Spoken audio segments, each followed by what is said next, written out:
Hello everyone, welcome back to my channel. আজকে হলো রবিবার, এটা রবিবার বিকেলের ব্লগ।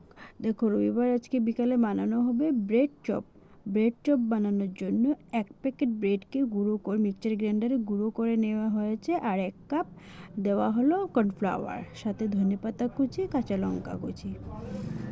আর এই ব্রেড চপটা বানাবে আমার স্পেশাল মানুষ, সেটা হলো আমার বর।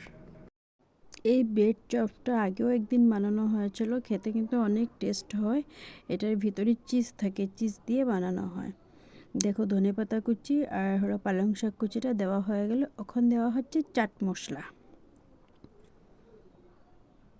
চাট মশলা, ধনে গুঁড়ো আর হলো দেওয়া হবে জিরে গুঁড়ো। এগুলো দিয়ে সবগুলো মশলা হলুদ গুঁড়ো যাবে না, শুধু ধনে গুঁড়ো আর জিরা গুঁড়ো আর হলো চাট মশলা, এই তিনটেই মশলা, এমন কিছু মশলা লাগে না। আর এটাকে তো এখন মাখা হবে। আরও একটা জিনিস দেওয়া হবে, সেটা হলো লেবু। লেবুটা না দিলে এটার টেস্টটাও ভালো আসে না, আর লেবুটাই আর চিজটা এটার মধ্যে মেন। এই যে লেবুটাও দিয়ে দেওয়া হচ্ছে। আধা টুকরো লেবুর রসটা এবার দেওয়া হয়ে গেছে সম্পূর্ণ। এবার এটাকেও মাখা হবে। মাখার জন্য গরম জল নেওয়া হয়েছে, যেটা হালকা গরম।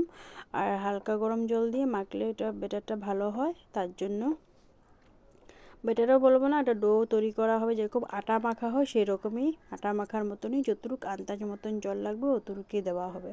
দেখো, এটা মাখাটা হয়ে গেছে, কি স্মুথ একটা মাখা হয়েছে। এখানে একটু রিফাইন তেল দিয়ে আরও 5 মিনিট রেস্টের জন্য, 5-10 মিনিট হলেও হবে, রেস্টের জন্য রেখে দিয়েছি।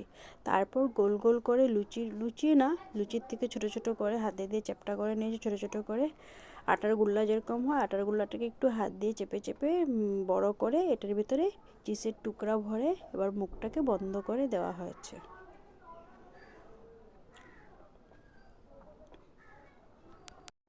একটা কড়াইতে ভালো করে রিফাইন তেল গরম করে নেব।